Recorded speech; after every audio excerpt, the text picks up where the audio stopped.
Iniimbestigahan ng Department of Justice sa National Bureau of Investigation ang pagkalunod ng dalawang Ateneo men's basketball players na sina Rene Baterbonia at Divine Adili. Dadalhin sa Davao at Agusan del Sur ang labi ni Baterbonia.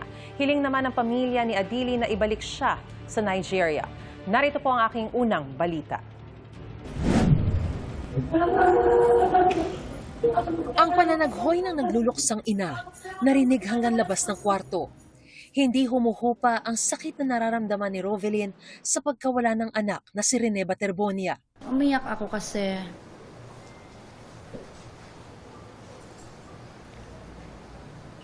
sinabi nila na aksidente lang daw, and then hingi din sila ng sorry sa akin.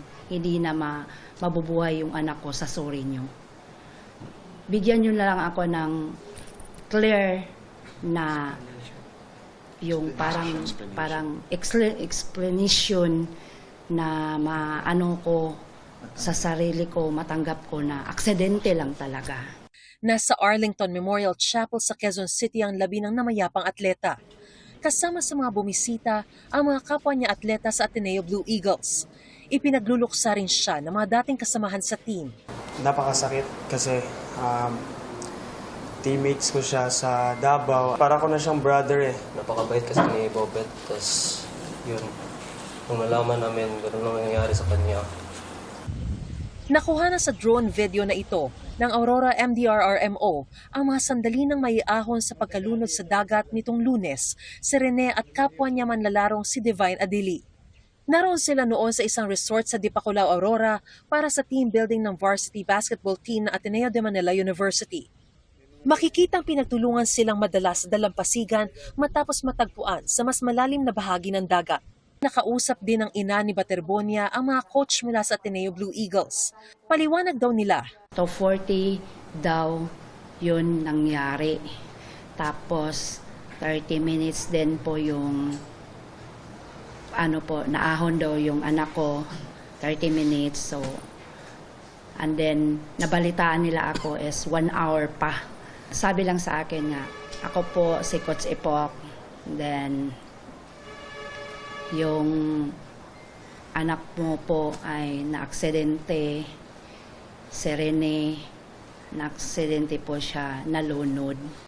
Nakukulangan daw siya sa paliwanag ng Ateneo de Manila University. May kulang sa explanation nila, pero hintayin ko na lang muna yung ibang coaches na para ma-explain nila sa akin kung ano talaga ang nangyari. Nabanggit ni Rovelyn na may mga weights daw na nilagay sa kamay at paa ng anak na posibleng ikinalunod. Tinanong din daw nila ito sa mga coach. Wala daw linagay dito na mga weights. Wala. Sabi niya. And then, aksidente lang daw talaga yung nangyari. Sinabi ko lang sa kanila nga, aksidente yung nangyari dahil sa kakulangan nyo. Kasi punta kayo dun, wala kayong rescuer, may medic daw sila per first aid lang, ganyan. And then 30 to 20 minutes ang dito sa Bates hanggang patungo sa hospital. Siyempre layo na. Tinanong ko coach to coach kung ano ba. Sabi nila wala naman daw.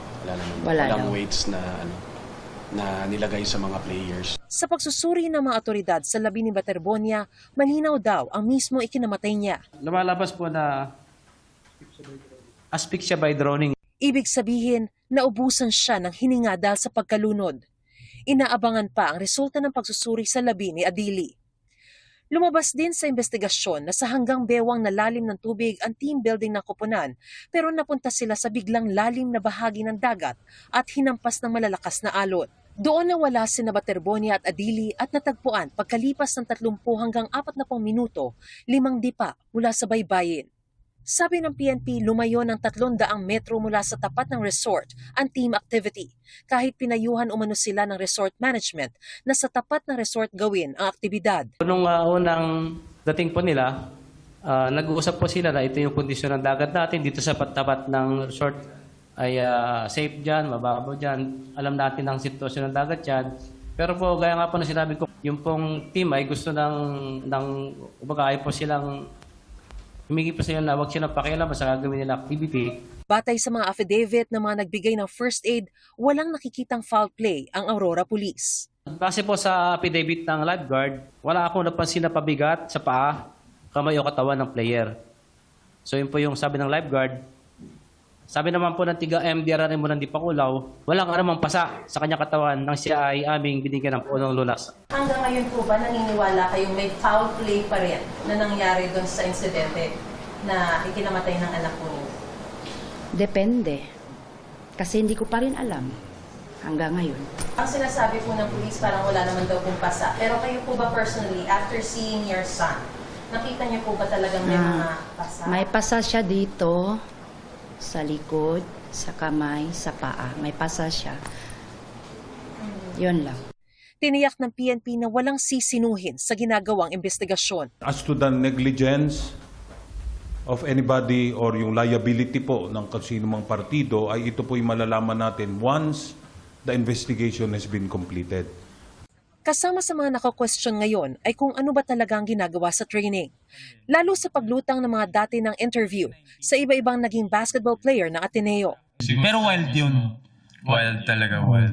Sa 2022 interview na ito halimbawa ng Shoot First podcast ay tinanong sina Gian Mamuyak at Tyler Tio tungkol sa kanilang naging training camp sa Aurora. Parehong probinsya kung saan namatay din sa training sina Baterbonia at Adili.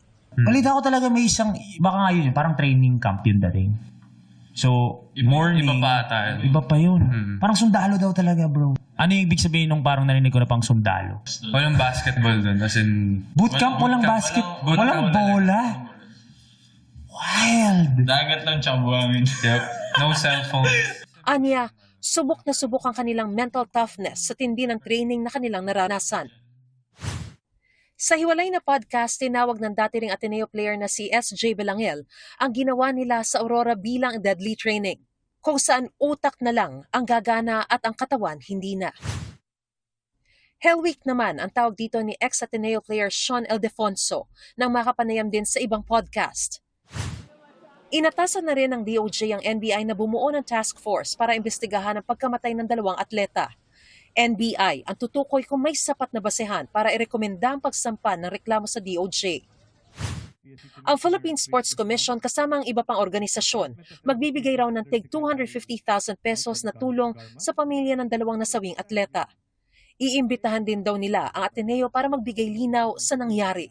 I don't think it's prudent right now to rush. And besides, may initially ang first line na namin is really through the representatives, no, to hear their side. May protocol kaming sinusunod. What is important po is now we are given the opportunity to review saan ba yung mga loopholes sa bawat patakaran ng bawat ahensya. May gagawin po tayong aksyon. As I speak, I've coordinated with Secretary John Vic Rimulya.